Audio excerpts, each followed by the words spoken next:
She texted her new address to the wrong number, and a lonely millionaire CEO found her instead. Hello everyone.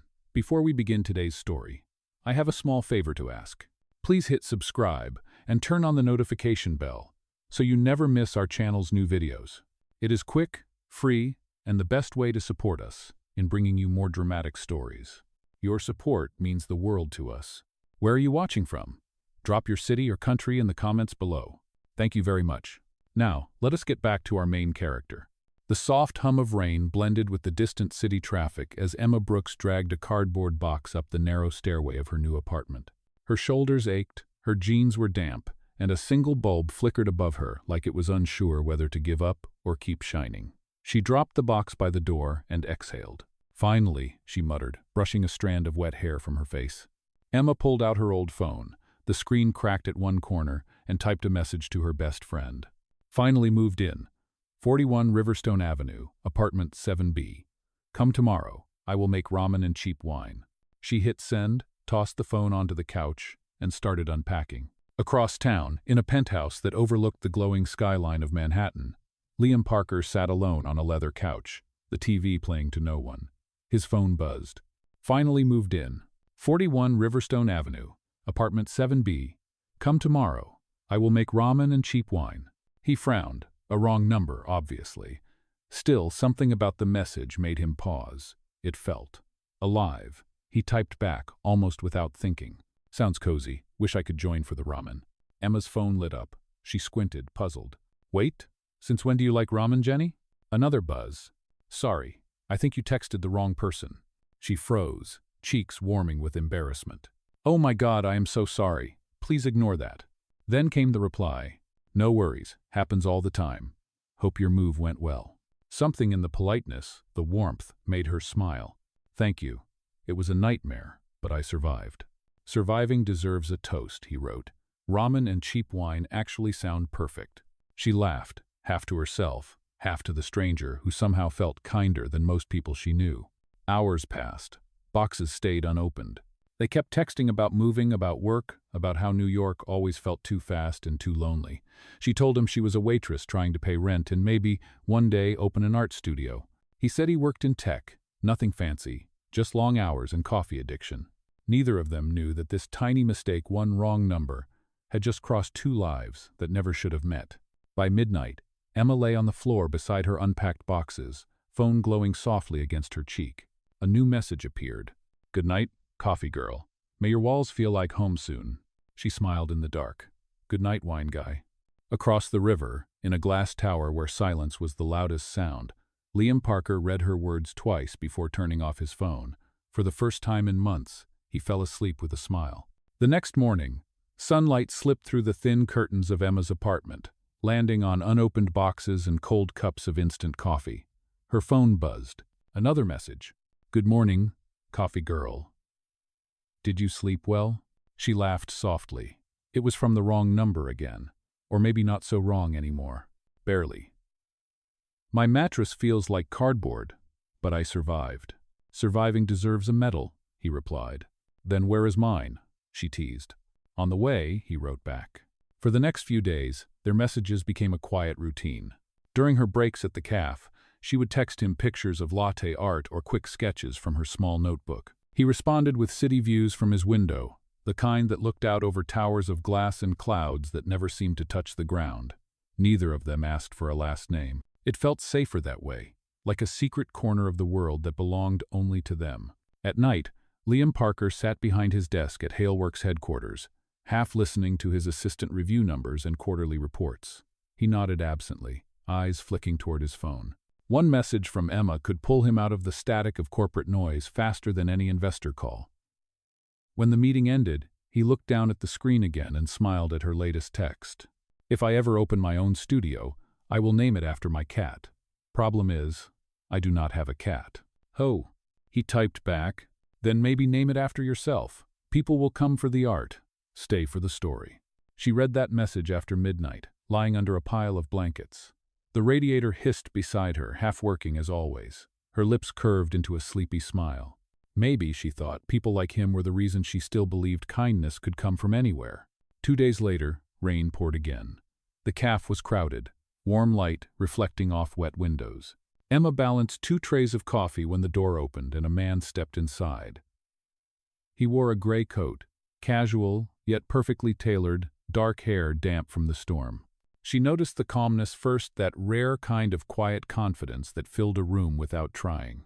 "Good afternoon," he said, voice smooth but polite. "Can I get a black coffee to go?"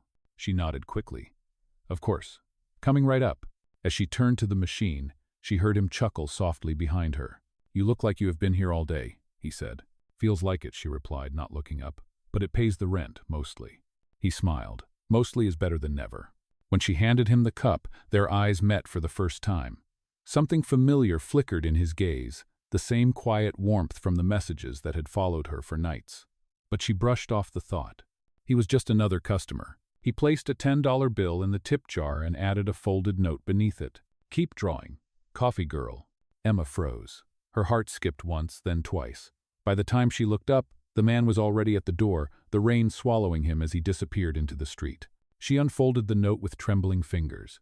The handwriting was the same as the messages on her phone. For a moment, she could only stand there, surrounded by the hiss of the espresso machine and the quiet laughter of strangers. Across the river, in his office overlooking the storm, Liam sat by the window, holding his coffee. He smiled at the memory of her expression, surprise, curiosity, something close to recognition. He did not know what would happen next, but for the first time in years, the world felt bright again. That night, Emma sat at her kitchen table, sketchbook open, staring at the drawing she had made days before, a window view of city lights. She added one more detail, a figure standing by the glass, coffee in hand. Underneath, she wrote a single line, "To the stranger who found me by mistake." Her phone buzzed again. "Did you have a long day?" She smiled. "You could say that. Then rest well, coffee girl." She hesitated, fingers hovering over the keyboard. "Good night, wine guy. You?" And once again, in 2 very different corners of the same city, 2 lonely hearts drifted to sleep, unaware that one wrong text was slowly turning into something real. The following morning, the air outside was crisp and bright, the kind of New York day that made the sidewalks glisten and coffee smell stronger. Emma tied her apron, brushed the flour from her sleeves, and tried to shake off the strange flutter that had followed her since yesterday. The man with the gray coat, the one who left the note, she could not stop replaying it in her mind. Maybe it was coincidence. Maybe there were 1,000 people who called themselves Wine Guy. Still, when her phone buzzed during her lunch break, she jumped. "Did the storm calm down where you are?" "Yes," she typed back. "The city looks brand new today." "Good," he wrote. "Every storm should leave something clean behind." "Lem?" She smiled at the screen, thumb hovering over his name, just unknown. A stranger who somehow felt less like a stranger every day. That night, Liam Parker sat in his office long after the building had emptied. The floor-to-ceiling windows reflected the city's glittering skyline, but he barely saw it. His thoughts kept drifting back to the café, to Emma's eyes earnest, tired, but bright with something real. He had met countless people who wanted something from him: money, power, access. But she wanted none of it. She did not even know who he was.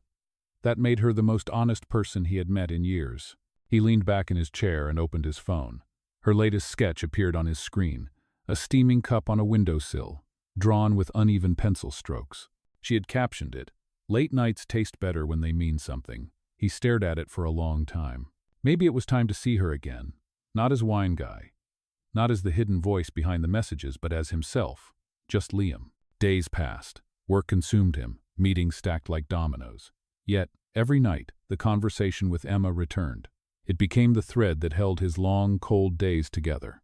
One Friday evening, Emma stood behind the counter when a voice called her name. "Emma Brooks?"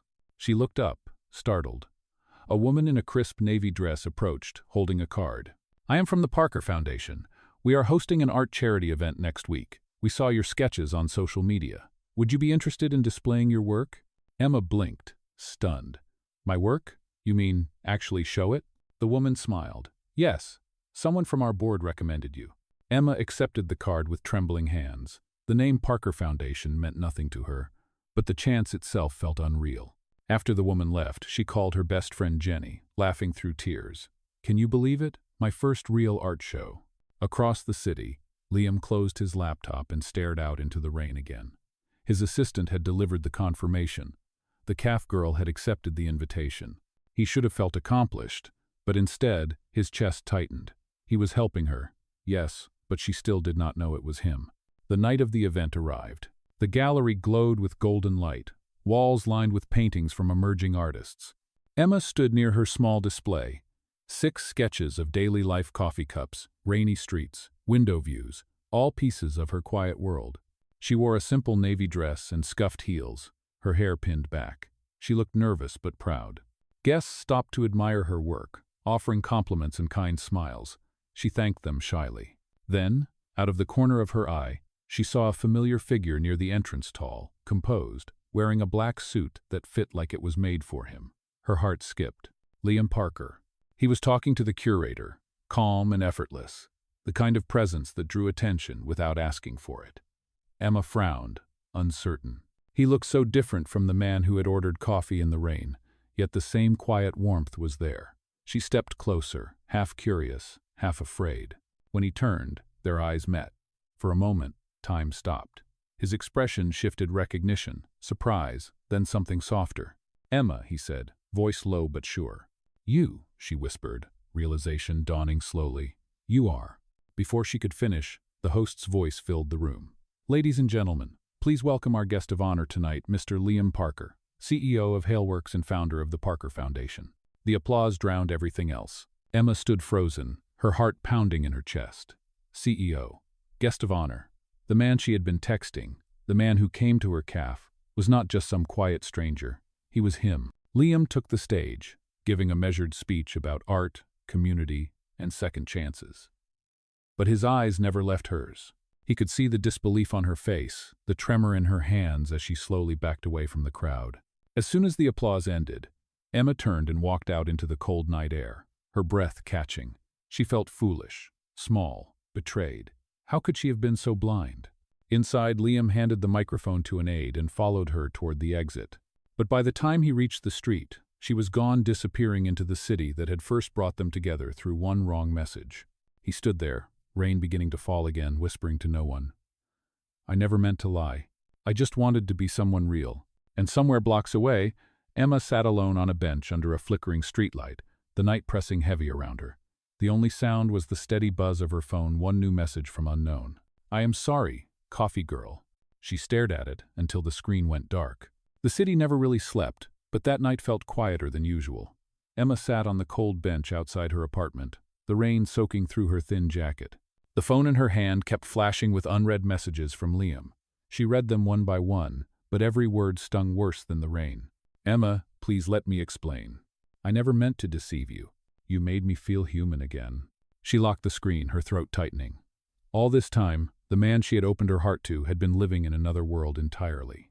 She felt like a story he could close whenever he got bored. Inside his penthouse, Liam paced the length of the glass wall overlooking Manhattan. The skyline was alive, but he felt nothing but the hollow echo of his own mistake. He had wanted to know her without the weight of his name, without the filter of money or expectation. Yet, by hiding the truth, he had become exactly what she hated most, someone pretending. He typed one last message, simple and bare. "I am sorry for everything. I only wanted to be real with you. I will not bother you again.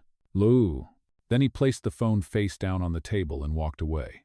Days turned into weeks. Emma threw herself into work, ignoring the small ache that lived quietly inside her chest. The caf felt heavier without those morning messages. The corner table where he used to sit now just an empty seat. She told herself she had moved on. But late at night, she would still find herself drawing city skylines and writing his initials in the corner before erasing them. One evening, Jenny stopped by after work and saw the pile of sketches on Emma's table. "Still thinking about him?" she asked gently. Emma shook her head. "No, just drawing." Jenny smiled knowingly. "You know, some mistakes are worth revisiting. Maybe he did wrong. But he also gave you this, your art back." Emma looked down at her sketchbook, fingers tracing the soft pencil lines. Jenny was right. Since meeting him, she had drawn more in months than she had in years. Maybe she did not owe him forgiveness, but she could not deny what their connection had brought out of her. Meanwhile, Liam had withdrawn from public life. The board meetings continued. Reporters still called, but he barely showed up. He spent his evenings wandering the city anonymously. No suits, no drivers, just another face in the rain. Sometimes he found himself near Riverstone Avenue, walking past the café window where she worked, watching from across the street without ever stepping inside. One night, as he stood there, he noticed something new in the display window, a small flyer taped to the glass. Local Artists Exhibit, Community Gallery, opening Friday. Below the title was a familiar name, Emma Brooks. He stopped breathing for a second. Her work, her dream. Without thinking, he pulled out his phone and searched the address. It was only a few blocks away. On Friday evening, Emma stood nervously in the small gallery, surrounded by her sketches pinned neatly on the walls. Her hands shook as she greeted visitors, every smile a mixture of pride and disbelief. She had done this alone, no sponsors, no foundations, just heart and effort. When the crowd thinned, she finally exhaled, turning to look at one of her pieces, the window view. It showed a city skyline under rain, a figure by the glass holding a cup of coffee. She smiled faintly. Behind her, a familiar voice spoke softly, "It is still my favorite." She turned sharply. Liam stood there, no suit, no entourage, just a simple coat and eyes that carried exhaustion and hope all at once. "Why are you here?" she asked quietly. "To see the artist who reminded me what honesty feels like," he said. "I will not ask for forgiveness. I only wanted to see your work in the light it deserves." Her eyes glistened, torn between anger and something she could not name. "You could have just told me who you were." "I was afraid the truth would change everything," he admitted, and it did. For a long moment, neither of them spoke. The gallery lights hummed softly above them. Then Emma took a small step back and said, "Thank you for coming. I think you should go now." Liam nodded, eyes heavy. "Goodbye, coffee girl." Lol. As he left, she felt the ache return, but softer this time, like a wound learning how to close. She turned back to her sketchbook, unaware that this goodbye was only the beginning of something neither of them could let go of yet. The next few weeks passed in silence. The city moved on, but Emma's mind kept circling back to that moment at the gallery, the way Liam had looked at her, the regret in his voice, the sincerity she could not ignore. She tried to convince herself that it was over, that their story had ended. Yet every time she passed the café window where he once sat, she caught herself glancing at the door. One evening, after closing the café, she found a small package waiting on her apartment doorstep. No sender, no note, just her name written neatly across the brown wrapping. Inside was a sketchbook new, thick, bound in soft leather. On the first page was a single sentence in familiar handwriting. "Every story deserves another chapter." Her fingers trembled as she traced the words. There was no signature, but she knew. He had found a quiet way to say what he could not speak aloud. Meanwhile, Liam sat in his office surrounded by empty coffee cups and unopened folders. The board was beginning to question his absence, but he barely cared. Since that night at the gallery, he had realized something important. Love was not a deal or a business plan. It was a choice, made with honesty. He decided to do something he had never done before. He shut down his schedule for a week, told his assistant to cancel every meeting, and drove to the community center that had hosted Emma's exhibit. The director recognized him immediately, but before she could speak, he raised a hand. "I am not here as a CEO," he said. "I am here to sponsor every young artist who cannot afford a canvas." News of his donation spread quickly. Reporters called it an act of charity, but he knew the truth. It was not charity, it was gratitude. Emma had reminded him that the real value of creation was not in price tags, but in meaning. A few days later, Emma received a call from the same gallery director. "Miss Brooks," the woman said warmly, "the Parker Foundation has offered to host a full exhibition of your work. They specifically requested you." Emma froze, her heart pounding. "Are you sure?" "Positive," the director replied. "They said you inspired the theme, Art That Heals." The night of the exhibition arrived sooner than she expected. The new gallery was larger, brighter, and filled with people dressed in elegant evening wear. Her sketches now framed lined the walls. In the center hung a single piece titled "Two Windows, Same Light." It showed two apartments across the city, each with a single figure by the window, their lights meeting in the rain. As the crowd admired her work, Emma felt a mix of pride and disbelief. Then the room grew quiet as a familiar voice spoke from behind her. "I hoped you would like the title," Liam said. She turned slowly. He stood there in a simple dark suit, no press, no entourage, just him. "I did not want to come tonight," she admitted softly. "I thought it would hurt too much." "I understand," he said. "But I needed you to know this was your night, not mine." Emma looked up at him, her eyes filled with confusion and something warmer. Why are you doing all of this? Because you showed me what it means to see beauty in imperfection, he said quietly. You gave me back something I lost a long time ago, truth. For a moment, neither spoke. Then Emma smiled faintly. You still owe me ramen and cheap wine? Liam's laugh broke through the silence, low and genuine. Then let me make it up to you this time, no secrets. The lights dimmed slightly as a soft melody played over the speakers.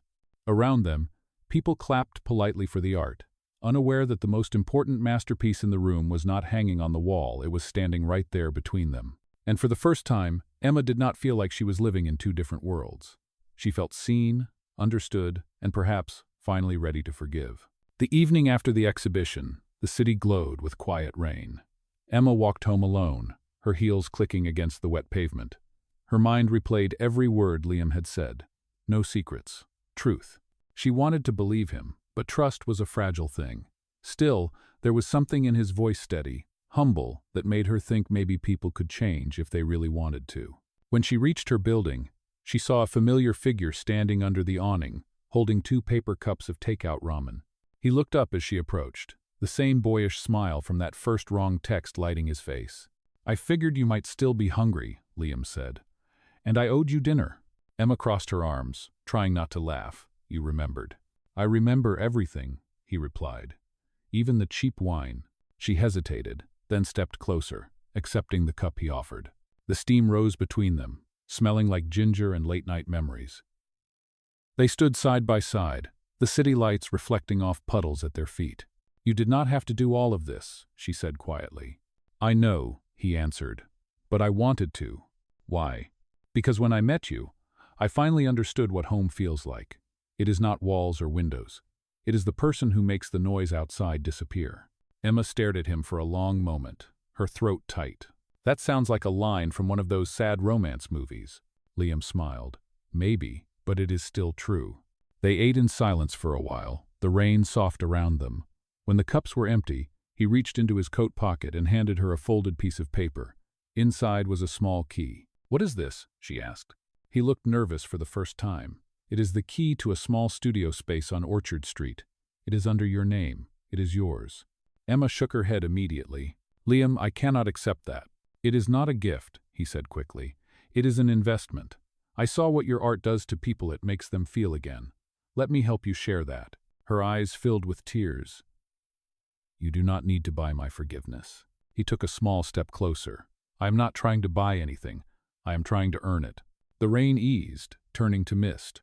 Emma looked down at the key, then up at him. For the first time since everything fell apart, she saw not the CEO, not the millionaire, but the man who had once texted her by mistake. The man who had listened when no one else did. She slipped the key into her pocket.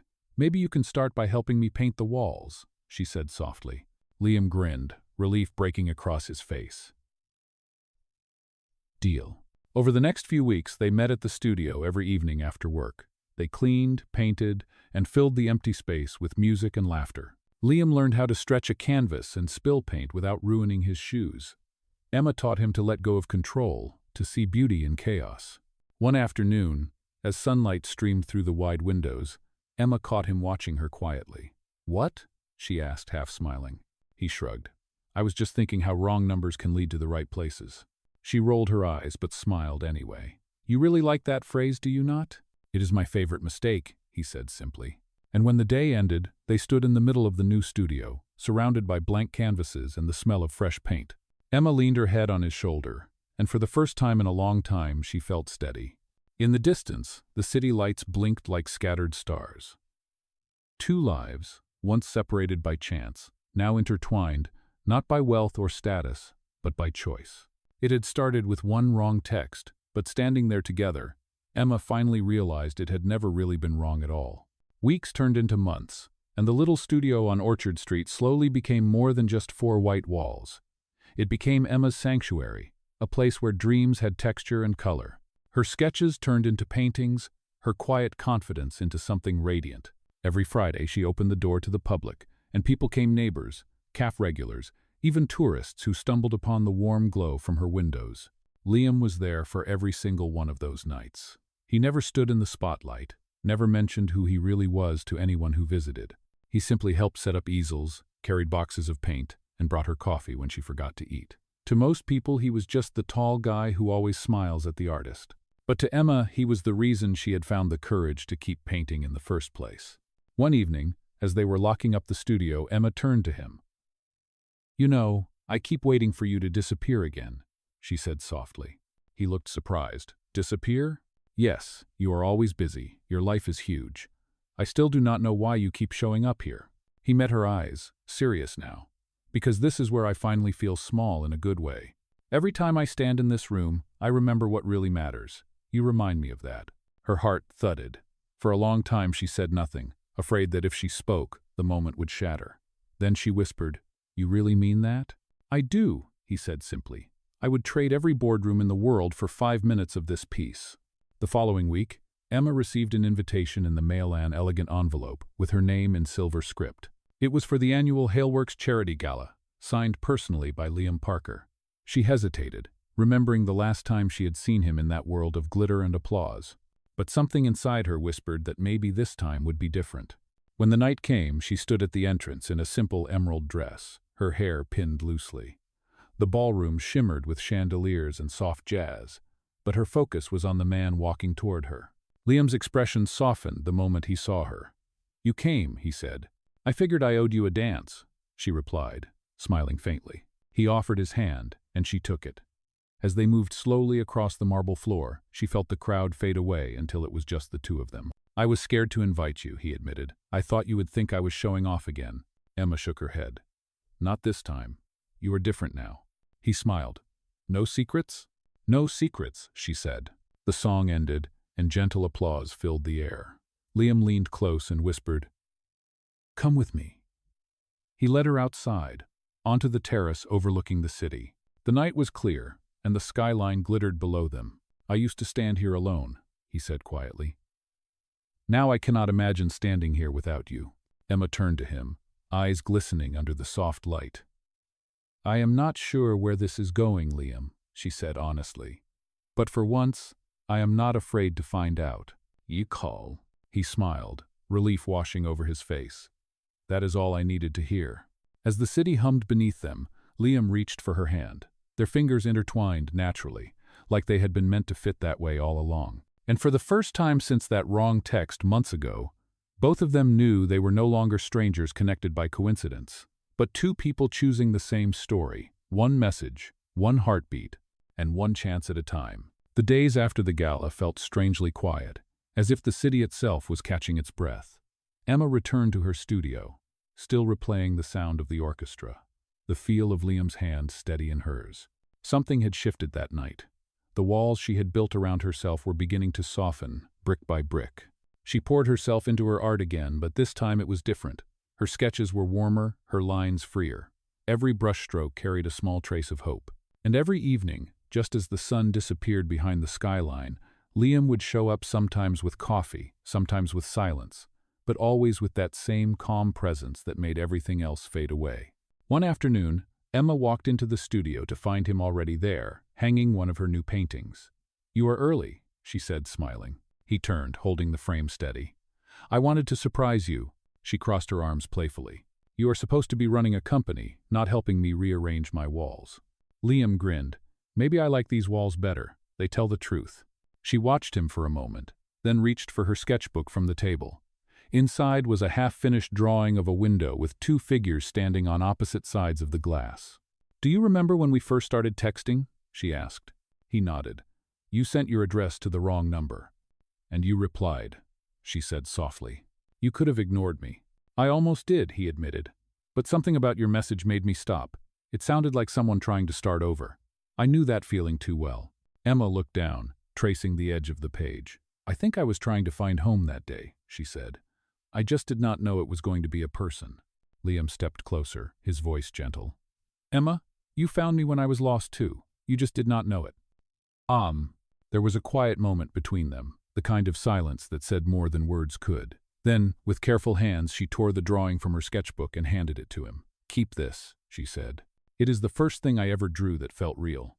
He took it like it was something precious. "Then I will keep it forever."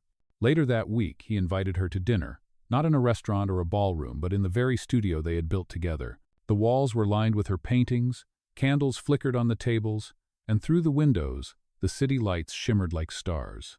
As they ate, Emma laughed more freely than she had in months. Liam listened, smiling quietly. When the meal was over, he raised his glass. "To wrong numbers," he said. Emma clinked her glass against his. "To right endings. Domen." And somewhere in that tiny studio, beneath the hum of New York and the warmth of shared laughter, two lives that had once been strangers finally began to fit together seamlessly, honestly, beautifully. The night ended not with grand words, but with the simple peace of knowing that some mistakes are meant to last forever. A year passed, and the studio on Orchard Street had become a place people talked about with warmth. Visitors came not just for the paintings but for the feeling they carried the quiet proof that beauty could grow from mistakes. On the door hung a small brass sign that read, "The Art of Emma Brooks," and inside, every wall was alive with color and light. That afternoon, the studio buzzed with soft music and the hum of conversation. It was the grand opening of Emma's first solo exhibition. She moved through the crowd in a white dress, her sketchbook tucked under one arm, stopping to greet old friends and new admirers. The people who had once seen her serving coffee were now lining up to buy her art. Yet her eyes kept drifting toward the door, waiting for the only person who had not yet arrived. When Liam finally stepped inside, the noise around her faded. He wore no suit this time, just a simple shirt and that same calm smile that had changed everything. In his hand was a single envelope. "You are late," Emma teased gently. "I wanted to make an entrance," he said, eyes glinting with humor. Then he handed her the envelope. "Open it." Inside was a sketch. She instantly recognized the first one she had ever given him, the two figures separated by glass. But now there was something new. On the other side of the paper, he had drawn a ring resting between two coffee cups with a single line beneath it. "No more windows between us." Her breath caught as she looked up. Liam stepped closer and reached into his pocket, pulling out a small silver ring. "Emma Brooks," he said softly, "you turned a wrong number into a right life. You made me believe in things that are real again. Will you marry me?" The room around them fell silent, as if even the air was waiting for her answer. Emma felt tears welling in her eyes. She laughed through them, shaking her head in disbelief. "You are impossible," she whispered. He smiled. "I am persistent." She nodded, her voice trembling but sure. "Yes, Liam Parker, 1,000 times yes." Applause rippled through the room as he slipped the ring onto her finger. Cameras flashed, but neither of them noticed. All they saw was each other, the girl who once sent a message to the wrong number, and the man who decided to answer. Months later, in that same studio where everything had begun, Emma and Liam stood beneath a string of soft lights, surrounded by friends and family. Their wedding was small, filled with laughter, paint-stained hands, and the smell of fresh flowers. As the ceremony ended, Emma whispered, "Do you ever think about how it all started?" Liam grinned. "Every day." "Best mistake I ever made." She smiled back, resting her head against his shoulder as music filled the room. Through the open windows, the city lights shimmered like they were blessing the moment. And just like that, the story that began with one wrong text ended exactly where it was meant to, with truth, forgiveness, and a love that needed no correction.